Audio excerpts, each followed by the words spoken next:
नमस्कार बच्चों, मेरा नाम डॉक्टर रेखा है। आज जो वीडियो मैं आपके सामने लेकर आई हूँ ये आपके बीएड फर्स्ट ईयर के paper gender school and society से है। और जेंडर स्कूल एंड सोसाइटी में हमारा टॉपिक है आज का philosophical and sociological theories of gender. तो हम दोनों थ्योरीज की बात करेंगे, philosophical theories and sociological theories of gender.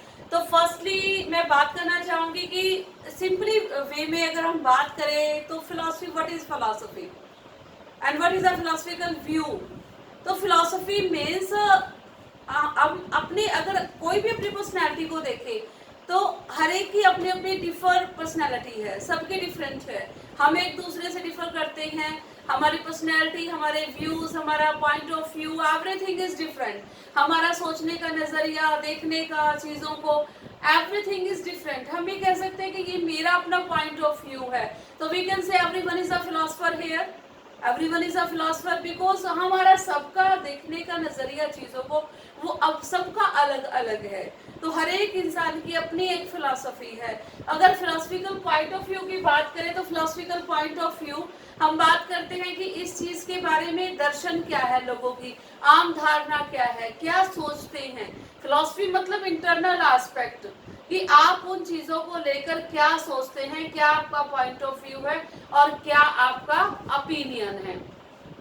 हम पेपर में बात कर रहे थे जेंडर इक्वालिटी की, ठीक है। और थ्योरीज कौन सी है, फिलोसफिकल एंड सोशोलॉजिकल थ्योरीज। अब बात करते हैं कि कौन सी ऐसी थ्योरीज है फिलोसफिकल। फिलोसफिकल मतलब हमारा दर्शन क्या है, उस चीज को देख के, जेंडर इक्वालिटी को देख के हमारा नजरिया क्या है, हमारा विजन क्या है, हमारा दर्शन क्या है। और इसी तरह से अगर हम सोशोलॉजिकल थ्योरीज की बात करें तो इनका सोशोलॉजिकल एस्पेक्ट क्या है। यानी कि हम बात करते हैं कि सोशोलॉजिकल एस्पेक्ट में सोशोलॉजी के पॉइंट ऑफ व्यू से, समाज के पॉइंट ऑफ व्यू से, कि समाज की दृष्टि में जेंडर इक्वालिटी को किस तरह से देखा जाता है।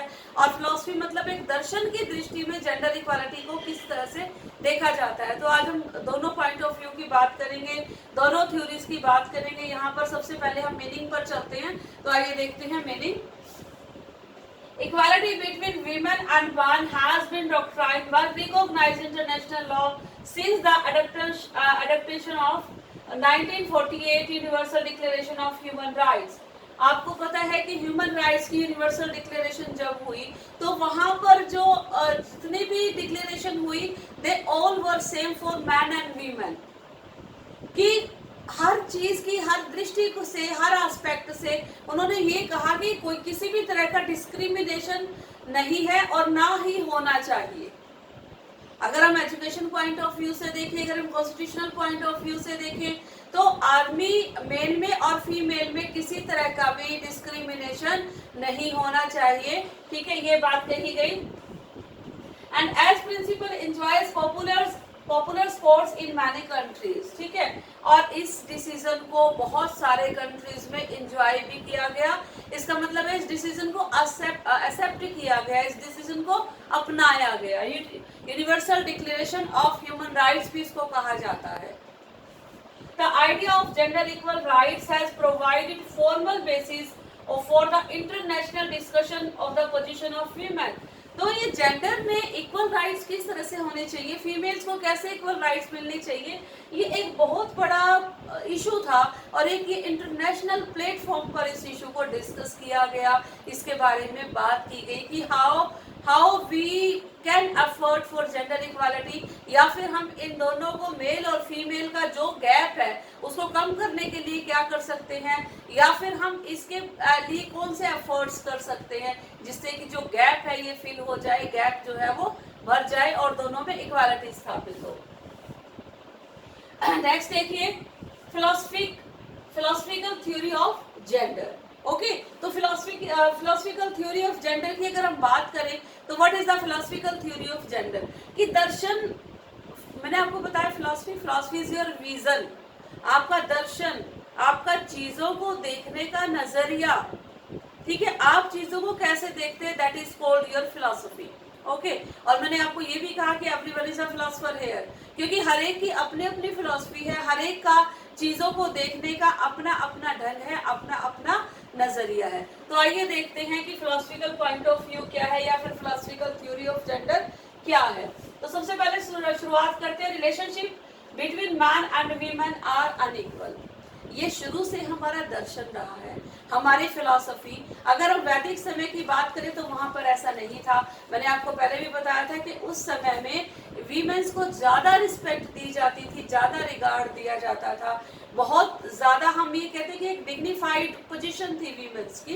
लेकिन जैसे जैसे समय के अकॉर्डिंग समय बदलता गया और बहुत सारी चीजों में परिवर्तन आते चले गए। तो हम इक्वल की बात करें तो जो भी स्टेटस है, जो रिलेशनशिप है ना दोनों का, वो इक्वल नहीं है। आपको मैंने पहली वीडियोस में भी ये चीज बताई थी, दिखाई भी थी कि किस तरह के जो वीमेंस हैं उनको डोमेस्टिक या हाउस होल्ड चीजों के लिए माना जाता है, और जो मेल मेंबर हैं उनको जितने भी बाहर के काम हैं, ठीक है, या जितने भी डोमिनेंस वर्क हैं उनके लिए जो है उनको अपॉर्चुनिटीज दी जाती है।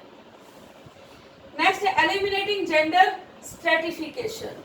स्ट्रेटिफिकेशन मतलब आप ये देखिए, हम बात करते हैं स्टेप 1, फिर उसके बाद स्टेप 2, स्टेप 3, उसमें क्या है वो कहलाता है हमारा स्ट्रेटिफिकेशन।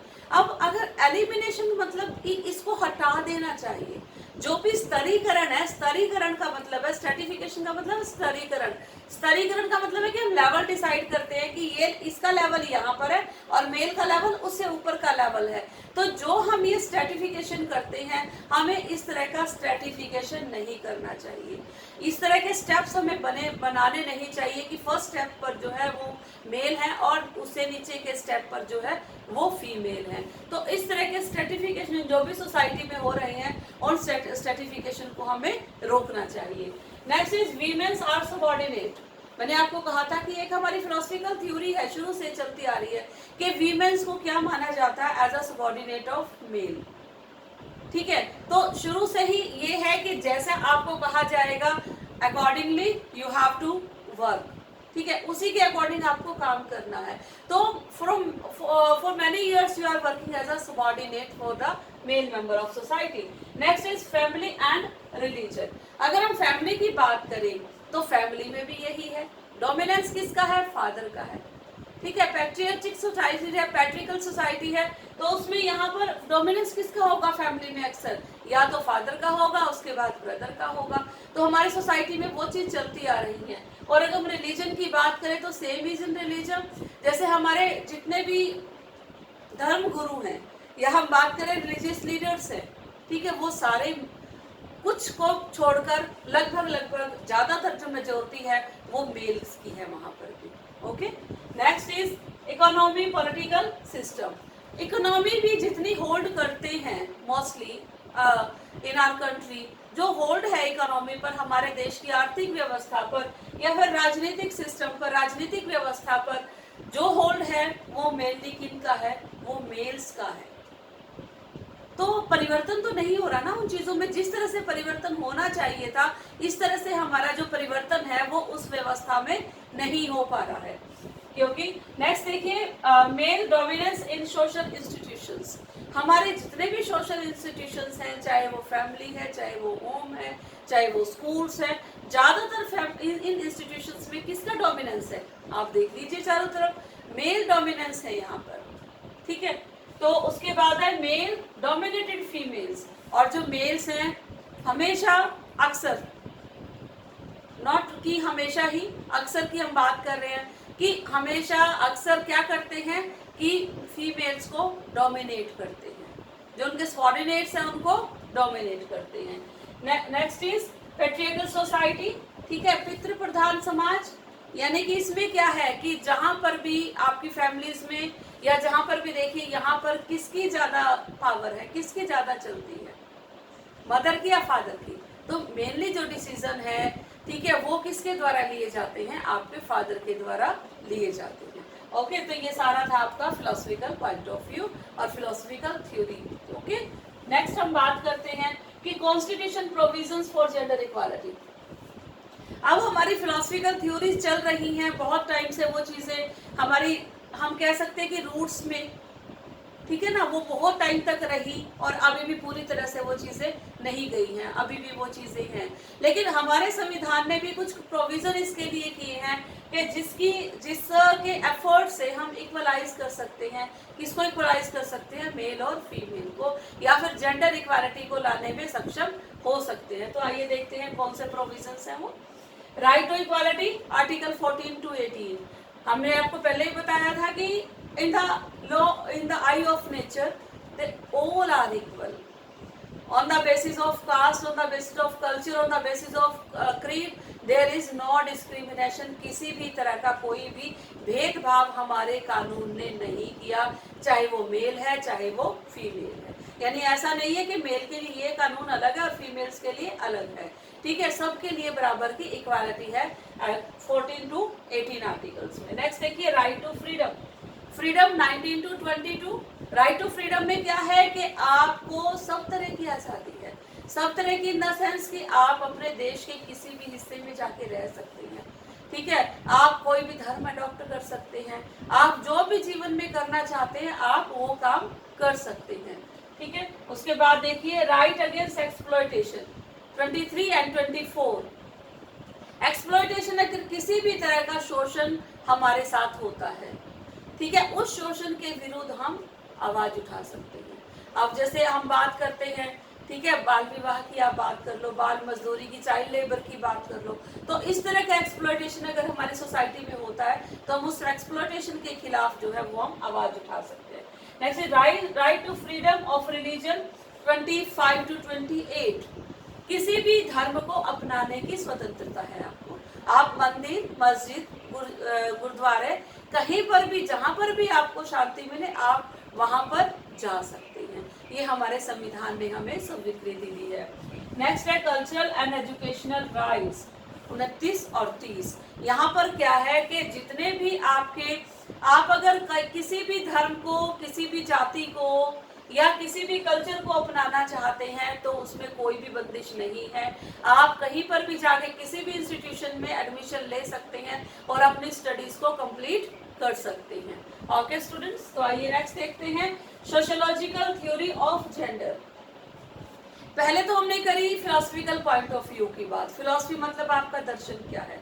फिलोसफी मतलब हम पुरानी चीजें कौन कौन सी हैं जो हमारे मस्तिष्क में अभी तक है, जो हमारी ग्राउंड में अभी तक है, जो हमारे रूट्स में अभी तक है, जिनको अभी तक पॉसिबल नहीं हो पाया कि हम उनसे बाहर निकले, बहुत मुश्किल है। ठीक है, और इसी तरह से सोशियोलॉजिकल थ्योरी ऑफ जेंडर मतलब कि सोसाइटी में रहते हुए, सोशियोलॉजिकल मतलब सोसाइटी के पॉइंट ऑफ व्यू से, from the point of view of society, कि समाज के अनुसार किस तरह की थ्योरीज है जेंडर की, यानी कि समाज क्या कर रहा है, समाज क्या सोच रहा है, सोसाइटी क्या एफर्ट्स कर रही है इस चीज के लिए, ठीक है, जेंडर इक्वालिटी के लिए। तो आइए देखते हैं sociological theories of gender. First is categories. जो हम बात करते हैं कैटेगरीज की, तो both categories are there, male और फीमेल। हमारे दो कैटेगरीज हैं यहाँ पर, मेल और female. Next is sociological revolution to eliminate patriarchy. ठीक है, तो जो हमारे ऐसे सोशल रेवोल्यूशन चल रही है, सोशल रेवोल्यूशन का मतलब है सामाजिक क्रांति, कि जो पितृ प्रधान समाज है उनको बदला जाए। हमारा जो समाज है वो मातृ प्रधान भी होना चाहिए। हमारा जो समाज है वो पितृ प्रधान समाज है, और पितृ प्रधान समाज के अंदर परिवर्तन करने के लिए, ताकि जो पावर्स है, जो अथॉरिटी है, जो डिसीजन मेकिंग्स है, वो किसके हाथ में आए, वो एक फीमेल के हाथ में। ओके, नेक्स्ट है deep change in gendered social order. Gender social order में डीप चेंज की क्यों जरूरत है, क्यों आवश्यकता है? क्योंकि हमारा जेंडर सोशल ऑर्डर क्या चल रहा है, वही सब चीजें जो हम शुरू से चलाते आ रहे हैं, वही परंपरा, वही सब चीजें, वही फीमेल जो है वो डाउन है और मेल जो है वो ऊपर है, वही स्ट्रैटिफिकेशन चल रहा है, स्ट्रैटिफिकेशन चल रहा है, स्तरीकरण चल रहा है, लेवल किया जाता है।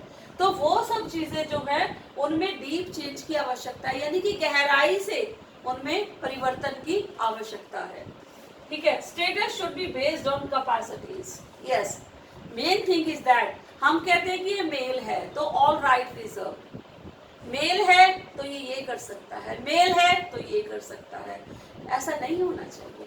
वादर मेल और फीमेल दोनों को उनकी कैपेसिटीज के अकॉर्डिंग ही राइट्स मिलने चाहिए कि क्या उसमें ये कैपेसिटीज है, क्या उसमें ये कैपेबिलिटीज है कि वो इन राइट को जो है वो अवेल कर सके, इन राइट्स को ले सके।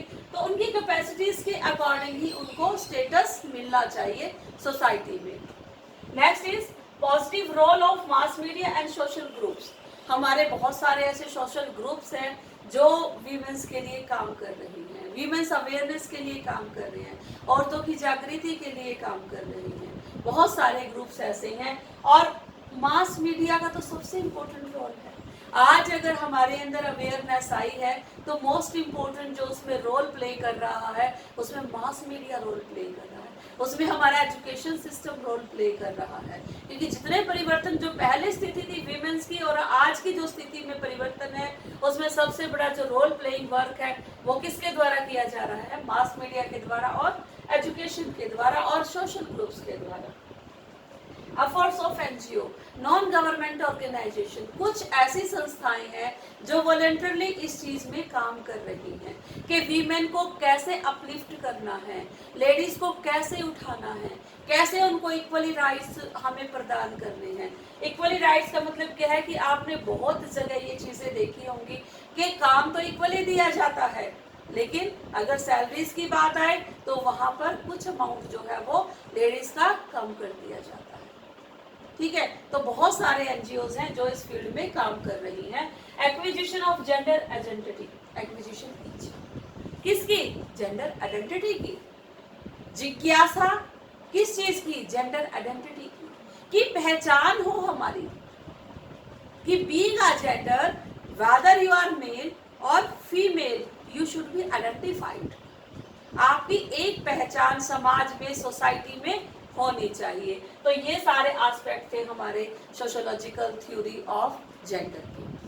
नेक्स्ट आइए हम बात करते हैं कि हमारी सरकार ने कौन कौन से, पहले हमने बात करी थी राइट की, कौन कौन से अधिकार हमें मिले हैं। ये एफर्ट्स हैं स्पेशली फॉर वीमेंस कि लेडीज के लिए, वीमेंस के लिए हमारे संविधान में किस किस तरह के प्रोविजंस रखे गए, कौन कौन सी कमेटीज बनाई गई और जिन कमेटीज ने वीमेंस की वेलफेयर के लिए काम किया। आइए बात करते हैं उन कमेटीज के बारे में। तो सबसे पहले government schemes for women education, कौन कौन सी स्कीम्स थी गवर्नमेंट की वीमेन एजुकेशन के लिए, उसकी बात हम करते हैं। National committee on women education 1958, national council on women education 1959, Hansa Mehta committee 1962, report of Bhaktavatsalam committee 1963, Kothari commission 1964, next is national committee on women education 1970, national education policy 1986, Acharya Ram Murti committee 1990। तो ये सारी कमेटीज थी जिन्होंने रिकमेंडेशंस पर काम किया और इन कमेटीज ने बहुत सारी ऐसी रिकमेंडेशंस भी दी जिनसे वीमेंस का जो हम कह सकते हैं कि स्टेटस है वो क्या हुआ, अपलिफ्ट हुआ, ऊपर उठाया गया। ग्राउंड लेवल पर जाकर वीमेन से जुड़ी हुई, औरतों से जुड़ी हुई प्रॉब्लम्स को देखा गया और कुछ ऐसे इनिशिएशन लिए गए, कुछ ऐसे इनिशिएटिव लिए गए जो कि ग्राउंड लेवल पर वीमेन और मैन को, या फिर हम कह सकते हैं कि जेंडर इक्वालिटी को बढ़ाने के लिए जिन्होंने कार्य किया। तो ये था हमारा आज का topic students. I think everything is clear to you. Okay students, have a nice day.